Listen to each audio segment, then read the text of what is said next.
Hello everyone, welcome to my YouTube channel San learning classes. मैं हूं आपके educator Neha Saini. आज का टॉपिक है selection of science book. Basically जब भी हम कोई बुक सेलेक्ट करते हैं तो उसके कुछ क्राइटेरियाज़ होते हैं।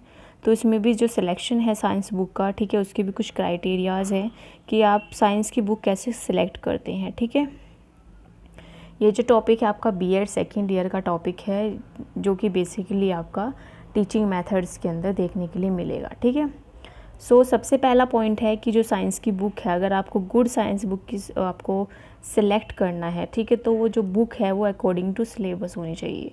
ठीक है, a textbook should be according to the syllabus and specified by educational department.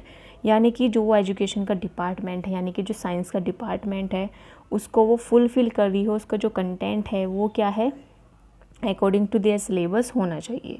ठीक है, यानी कि जो सिलेबस के जितने भी पार्ट्स हैं वो सब कवर करती हुई हो या उन सबसे डील कर रही हो आपकी साइंस की बुक। नेक्स्ट वन है fulfilment of teaching objective. Fulfilment of teaching objective का मतलब क्या है कि जो लेवल है आपकी टेक्स्ट बुक का, ठीक है, जो भी आपके टीचिंग ऑब्जेक्टिव जो साइंस लेवल के लिए सिलेक्ट रखे जाते हैं, उन सभी को फुलफ़िल करे आपकी टीचिंग जो आपकी साइंस की बुक है। ठीक है, थर्ड वन है writer of the text book. Basically जो राइटर्स होते हैं किसी भी टेक्स्ट बुक के, वो एक्सपीरियंस होने चाहिए, एक अच्छा एक्सपर्ट राइटर होना चाहिए। ठीक है, मतलब उसको नॉलेज हो साइंस की। उस तरह के राइटर्स जो होते हैं वो आपकी बुक लिखते हैं टेक्स्ट बुक, यानी कि जो टेक्स्ट बुक जो लिखी होनी चाहिए वो एक एक्सपीरियंस राइटर और एक्सपर्ट से लिखी हुई होनी चाहिए। ठीक है, यानी कि जो टेक्स्ट बुक है, जो साइंस की टेक्स्ट बुक है, जो वो राइटर है उसकी मास्टरी होनी चाहिए ओवर दिस सब्जेक्ट, और जो उसकी लैंग्वेज है वो भी प्रॉपर होनी चाहिए। ठीक है, नेक्स्ट वन है यूज़फुल फॉर कॉमन स्टूडेंट। यानी कि जो जितना भी कंटेंट है टेक्स्ट बुक का वो यूज़फुल होना चाहिए कॉमन स्टूडेंट के लिए भी, क्योंकि जो कंटेंट है अकॉर्डिंग टू एज, क्लास और एक्सपीरियंस के अकॉर्डिंग होना चाहिए। ठीक है, उसमें जो कॉन्सेप्ट है वो हर एक लेवल के बच्चे को डिफ़ाइन कर रहे हों, इस तरह के कॉन्सेप्ट उसके अंदर होने चाहिए। ना तो बिल्कुल लो कॉन्सेप्ट्स हो और ना ही बिल्कुल हाई कॉन्सेप्ट्स हो। ठीक है, यानी कि बच्चों के लेवल के हिसाब से, उनके मैच्योरिटी लेवल के हिसाब से कॉन्सेप्ट्स होने चाहिए, उनके इंटरेस्ट एंड उनकी नीड के हिसाब से जो कॉन्सेप्ट्स हैं वो सभी आपके होने चाहिए। ठीक है, नेक्स्ट पॉइंट है आपका ऑर्गेनाइजेशन। बेसिकली जब भी कोई टेक्स्ट बुक का ऑर्गेनाइजेशन होता है तो दो तरह से ऑर्गेनाइजेशन होता है। एक है लॉजिकल ऑर्गेनाइजेशन है, सेकंड है साइकोलॉजिकल ऑर्गेनाइजेशन। लॉजिकल ऑर्गेनाइजेशन का बेसिकली मतलब क्या है कि in this the content is made and its different part are serialised according to that viewpoint. यानी कि इसमें बेसिकली जो लॉजिकल ऑर्गेनाइजेशन है कि जो कंटेंट है, ठीक है, उसके जो पार्ट्स हैं वो सीरियली ऑर्गेनाइज्ड हों। और आपका साइकोलॉजिकल ऑर्गेनाइजेशन का मतलब है कि बच्चे की attitude, interest, age, intellectual level, need, experience, desire, इसके बेसिस पे आपका ऑर्गेनाइजेशन हो। ठीक है, तो दो तरह के ऑर्गेनाइजेशन देखने के लिए मिलते हैं, लॉजिकल ऑर्गेनाइजेशन, सेकंड वन है आपका साइकोलॉजिकल ऑर्गेनाइजेशन। लॉजिकल ऑर्गेनाइजेशंस आपका हायर लेवल के अंदर देखने के लिए मिलता है, और आपका साइकोलॉजिकल ऑर्गेनाइजेशन बेसिकली देखने के लिए मिलता है आपका सेकेंडरी स्कूल के अंदर, जिसमें बच्चे की intellectual level, interest, need, experience, इन सभी को ध्यान में रखा जाता है। नेक्स्ट पॉइंट है आपका कंटेंट। ठीक है, तो कंटेंट में अगर आप देखोगे तो जो कंटेंट है वो अकॉर्डिंग टू स्टैंडर्ड होना चाहिए, यानी कि जो टेक्स्ट बुक है वो एक ऑथेंटिक होनी चाहिए। ठीक है, जो उसका कंटेंट है, यानी कि जो उसका राइटर है वो क्या होना चाहिए, एक्सपर्ट होना चाहिए, उसकी मास्टरी होनी चाहिए उस सब्जेक्ट के अंदर, और जो उसका कंटेंट होना चाहिए वो भी ऑथेंटिक होना चाहिए। ठीक है, फिर नेक्स्ट वन है केयरफुल सिलेक्शन ऑफ कंटेंट। यानी कि जो आपके टेक्स्ट बुक है उसके अंदर जितना भी कंटेंट है वो पर्सनल एक्सपीरियंस पे ना हो करके वो रियलिटी और साइंटिफिक फैक्ट्स को दिखाना चाहिए। ठीक है, थर्ड वन है अकॉर्डिंग टू रिक्वायरमेंट। यानी कि जो बच्चों की रिक्वायरमेंट है उसके हिसाब से कंटेंट होना चाहिए। यानी कि जो आप कंटेंट मतलब यूज़ कर रहे हो, ठीक है, देखो आप कोई भी साइंस की बुक यूज़ कर रहे हो किसी भी लेवल पे, तो वो अकॉर्डिंग टू आपके सिलेबस, यानी कि उसमें आपके सिलेबस के टॉपिक्स हों, उनकी एक्सरसाइज हो, प्रॉपर डायग्राम्स हो, प्रॉपर कंटेंट हो, उसकी प्रॉपर लैंग्वेज हो, ठीक है। तो वो अकॉर्डिंग टू रिक्वायरमेंट, यानी कि बच्चों की रिक्वायरमेंट के हिसाब से आपका कंटेंट होना चाहिए। नेक्स्ट है अप टू डेट, यानी कि जो कंटेंट है वो अप टू डेटेड होना चाहिए। जो लेटेस्ट डिस्कवरीज़ हैं वो सभी इंक्लूड होनी चाहिए उस बुक के अंदर। नेक्स्ट वन है प्रैक्टिकेबिलिटी, यानी कि जो कंटेंट दिया गया है उस बुक के अंदर उसके डेली लाइफ नीड से, उस सोशल और नेचुरल इन्वायरमेंट के साथ कुछ ना कुछ रिलेशन ज़रूर होना चाहिए, ठीक है। यानी कि उसकी प्रैक्टिकेबिलिटी होनी चाहिए। अगर आप कोई बुक पढ़ रहे हो तो उसका प्रैक्टिकल, कोई भी टॉपिक पढ़ रहे हो तो उसका प्रैक्टिकल यूज़ क्या है, वो डेली लाइफ से कैसे आपका रिलेटेड है, इन सभी का जो कंटेंट है वो आप प्रोवाइड होना चाहिए बुक के अंदर। नेक्स्ट है इंटरडिसिप्लिनरी। इंटरडिसिप्लिनरी का मतलब है कि जो सब्जेक्ट हम पढ़ा रहे हैं, ठीक है, उसका जो कंटेंट है वो दूसरे जो आपके सब्जेक्ट्स हैं उससे रिलेटेड भी होना चाहिए, ठीक है। मान लो आप साइंस पढ़ रहे हो, ठीक है, साइंस अगर आप हायर लेवल पे जाते हो तो वो डिवाइड हो जाती है आपकी जूलॉजी, बॉटनी, ठीक है, इस तरह से। तो ये क्या है, आपका एक ही सब्जेक्ट के दो पार्ट हैं, ठीक है। और जैसे ही आप मतलब जो आपका सब्जेक्ट है, जो साइंस वाला सब्जेक्ट है, ठीक है, आपने इंटरडिसिप्लिनरी अगर पढ़ा होगा, जो आपका साइंस वाला सब्जेक्ट है वो आपके मैथ्स के कुछ टर्म्स को भी यूज़ करता है, मैथ्स जो होता है साइंस के कुछ टर्म्स को भी यूज़ करता है। यानी कि इंटरडिसिप्लिनरी नेचर होना चाहिए आपकी टेक्स्ट बुक का, कि वो क्या कर सके, जब आप उसी कॉन्सेप्ट को जब आप दूसरी जगह अप्लाई कर रहे हो तो वहाँ पे वो अप्लाई हो सके, ठीक है। नेक्स्ट है suggestions and instructions. Suggestion and instruction का मतलब क्या है कि जो आपकी टेक्स्ट बुक है उसके अंदर सुटेबल सजेशन होने चाहिए, इंस्ट्रक्शन होने चाहिए, ठीक है। चाहे वो आपके एक्सपेरिमेंट से रिलेटेड हो, डेमोन्स्ट्रेशन से रिलेटेड हो, चाहे टीचिंग एड से रिलेटेड हो, ठीक है, जितने भी इम्प्रोवाइज टूल्स उसमें दिए गए हैं उनसे भी से रिलेटेड सारे आपके सजेशंस और इंस्ट्रक्शंस होने चाहिए, ठीक है। और जो भी उसमें वर्क दिया जाता है, ठीक है, उसमें जैसे कि आपको कुछ एक्टिविटीज़ दी जाती हैं तो उसमें आपके लिखे जाते हैं इंस्ट्रक्शंस, प्रॉपर इंस्ट्रक्शंस दिए जाते हैं कि इसे कैसे करना है, क्या करना है, क्या रिज़ल्ट मिलेगा। तो इस तरह के इंस्ट्रक्शंस जो होने चाहिए बुक के अंदर होने चाहिए, एक साइंस बुक के अंदर। नेक्स्ट है क्वेश्चन एंड प्रॉब्लम्स, यानी कि इससे पहले आपका समरी एंड रिवीजन, ठीक है। समरी एंड रिवीजन यानी कि जब आपका टॉपिक और आपका जो चैप्टर है वो कंप्लीट हो जाता है उसके बाद आपके कुछ समरी होनी चाहिए, ठीक है। एक समरी के फॉर्म में आपका रिवीजन पार्ट होना चाहिए जिसमें की पॉइंट्स रखे गए हों, जिसकी वजह से जो बच्चे हैं वो लास्ट टाइम पे या फिर चैप्टर के लास्ट में उन सभी पॉइंट्स को पढ़ सके और अपना रिवीजन कर सके। नेक्स्ट है क्वेश्चन एंड प्रॉब्लम्स, यानी कि आपके समरी एंड रिवीजन के बाद आपका क्वेश्चन एंड प्रॉब्लम्स होनी चाहिए, यानी कि चैप्टर के एंड में आपके क्वेश्चंस और प्रॉब्लम्स होने चाहिए। और जो क्वेश्चंस है वो लॉजिकल क्वेश्चंस होने चाहिए, स्टैंडर्ड टर्मिनोलॉजी को यूज़ करते हुए क्वेश्चंस होने चाहिए, ठीक है। उनका जो कॉन्सेप्ट है, उनका जो प्रोसेस है, जो लेटेस्ट फैक्ट से रिलेटेड होना चाहिए और हेल्पफुल होने चाहिए बच्चों को उनका एटीट्यूड डेवलप करने के लिए, ठीक है, उनकी थिंकिंग डेवलप करने के लिए।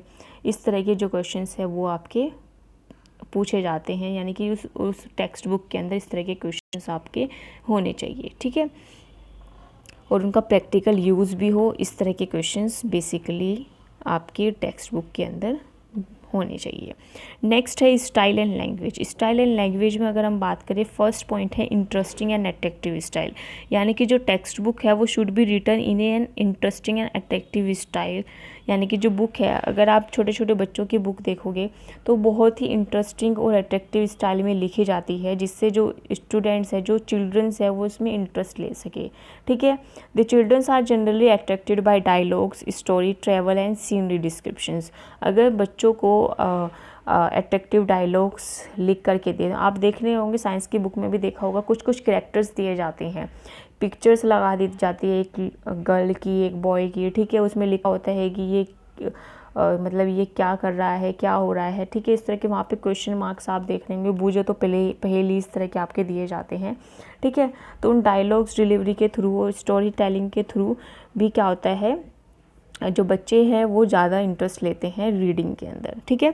नेक्स्ट है सिंपल लैंग्वेज, यानी कि जो आपका कंटेंट है उसकी जो लैंग्वेज होनी चाहिए वो सिंपल होनी चाहिए, क्लियर होनी चाहिए, अकॉर्डिंग टू स्टूडेंट लेवल, ठीक है, यानी कि जो बच्चे हैं जिस लेवल के वो स्टूडेंट्स हैं, हायर लेवल के स्टूडेंट हैं तो उस तरह की टर्मिनोलॉजी होनी चाहिए। अगर आपके सेकेंडरी लेवल के स्टूडेंट हैं तो उस तरह के आपकी टर्मिनोलॉजी होनी चाहिए, ठीक है। तो लैंग्वेज जो है वो सिंपल एंड क्लियर होनी चाहिए, जिससे बच्चे उसको आफ्टर मतलब अपनी क्लास के बाद भी या क्लास से पहले अगर उस बुक को पढ़ना चाहे तो वो पढ़ सकते हैं, उसे समझ सके, ठीक है। नेक्स्ट है सेंटेंसेस, यानी कि जितने भी आपकी बुक के अंदर सेंटेंस लिखे गए हैं उनकी एक तो लेंथ जो है प्रॉपर लेंथ होनी चाहिए, प्रॉपर स्ट्रक्चर होना चाहिए, ठीक है। ये नहीं है कि जो सेंटेंस है वो कंप्लीट ही नहीं हो रहा है, पूरा पैराग्राफ बन गया है एक ही सेंटेंस का, ठीक है। तो एक छोटे छोटे या मतलब एक मीडियम सेंटेंसेस होने चाहिए, उनका एक डेफिनेट स्ट्रक्चर होना चाहिए, जो बेसिकली उन सेंटेंस के थ्रू जो आप थॉट देने वाले हो, यानी कि जो फ्लो ऑफ थॉट्स आप देने वाले हो बच्चों को, वो उन तक पहुंच पाए, ठीक है। इनकम्प्लीट सेंटेंस भी नहीं होने चाहिए। और जो सेंटेंस की लैंग्वेज है ना तो वो ज़्यादा टफ होनी चाहिए और ना ही ज़्यादा रूरल होनी चाहिए, यानी कि एक मीडियम और बेसिक जो लैंग्वेज है वो आपकी यूज़ होनी चाहिए, जिससे बच्चे जो हैं वो ईज़िली उस सेंटेंस को पढ़ सके, ठीक है। जनरली क्या होता है आपके 20 वर्ड्स या 20 वर्ड्स से कम क्या होता है आपके मोर देन 20 वर्ड्स जो होते हैं जनरली आपके एक सेंटेंस के अंदर आपको देखने के लिए मिलते हैं, मतलब जनरली 20 वर्ड्स का एक सेंटेंस आपको देखने के लिए मिलता है, ठीक है, 20 to 30 वर्ड्स का अगर आप देखते हो। नेक्स्ट है अट्रैक्टिव एंड क्लियर, यानी कि जो आपकी लैंग्वेज है वो अट्रैक्टिव होनी चाहिए और क्लियर होनी चाहिए, ठीक है। वो साइंस के फैक्ट्स प्रिंसिपल्स सब क्लैरिफाई होने चाहिए, जो प्रैक्टिकल वर्क दिया गया है, एक्सपेरिमेंट दिया गया है, वो अट्रैक्टिव होना चाहिए, उसमें क्लियर पिक्चर दिखनी चाहिए जो आप दिखाना चाह रहे हो, ठीक है, जिसकी वजह से जो बच्चे हैं वो उस सब्जेक्ट को क्लैरिफाई कर सके और टीचिंग को जो टीचिंग और लर्निंग प्रोसेस है वो और ज़्यादा इंटरेस्टिंग बन सके। नेक्स्ट है सेपरेट पैराग्राफ्स। देखिए इसका मतलब क्या है कि जो आपका कंटेंट है वो मतलब आपने एक टॉपिक कंप्लीट किया है तो वो भी क्या होना चाहिए भाई, सेपरेट सेपरेट पैराग्राफ्स के अंदर होना चाहिए। मतलब मीनिंग आपने एक पैराग्राफ में बताया, नेक्स्ट में आप डेफिनेशन बता रहे हो, नेक्स्ट में आप उसके कंपोनेंट्स बता रहे हो, तो इस तरह के छोटे छोटे पैराग्राफ्स के फॉर्म में आपकी जो बुक्स है वो अरेंज होनी चाहिए। नेक्स्ट वन है टर्मिनोलॉजी और वोकैबुलरी। टर्मिनोलॉजी और वोकैबुलरी का क्या मतलब है, यानी कि जो आपकी text book science text book के अंदर जो टर्मिनोलॉजी और वोकैबुलरी यूज़ करी जा रही है उसमें जो वर्ड्स हैं वो टेक्निकल होने चाहिए और जनरल वर्ड्स होने चाहिए, जिससे जो बच्चे हैं ठीक है वो ईज़िली उन वर्ड्स को समझ सके, ठीक है। ज़्यादा टेक्निकल वर्ड्स भी नहीं होने चाहिए, मतलब according to their level age और उनके इंटरेस्ट के हिसाब से उन टर्मिनोलॉजी का यूज़ किया जाना चाहिए। आप अगर बुक्स देखोगे 6 क्लास की बुक देखोगे तो उसमें एक बहुत बेसिक लैंग्वेज लिखी होती है, वहीं पे आप अगर 9th की बुक देखोगे तो उसमें थोड़ी आपको टर्मिनोलॉजी ज़्यादा मिलेगी। फिर अगर आप हायर लेवल पे जाते हो तो वहाँ पे आपको और ज़्यादा टर्मिनोलॉजी यानी कि और ज़्यादा आपको जो शब्द हैं एक शब्द के पूरे जो लाइन है उसको डिफ़ाइन करते हुए मिलेगा, ठीक है। 12th की आप बुक पढ़ते हो गए साइंस की, ठीक है, आप बायोलॉजी की 12th की बुक अगर आपने पढ़ी है तो उसमें भी आप देखना, उसमें भी आपको एक ही मतलब बहुत छोटे छोटे पैराग्राफ्स में इतने शब्द होते हैं कि उसी पूरे पैराग्राफ में पूरा एक आपका पेज तैयार हो जाता है। ये छोटे से चैप्टर्स में उसमें इतना कुछ छिपा होता है उस पैराग्राफ के अंदर, ठीक है। तो अकॉर्डिंग टू लेवल उसी हिसाब से टर्मिनोलॉजी और वोकैबुलरी होनी चाहिए आपके बुक के कंटेंट की। नेक्स्ट है एररलेस, यानी कि जो टेक्स्ट बुक है वो किसी भी उसमें चाहे वो लैंग्वेज हो या प्रिंटिंग हो उसमें एररलेस होनी चाहिए, ठीक है। नेक्स्ट वन है स्टैंडर्ड लैंग्वेज।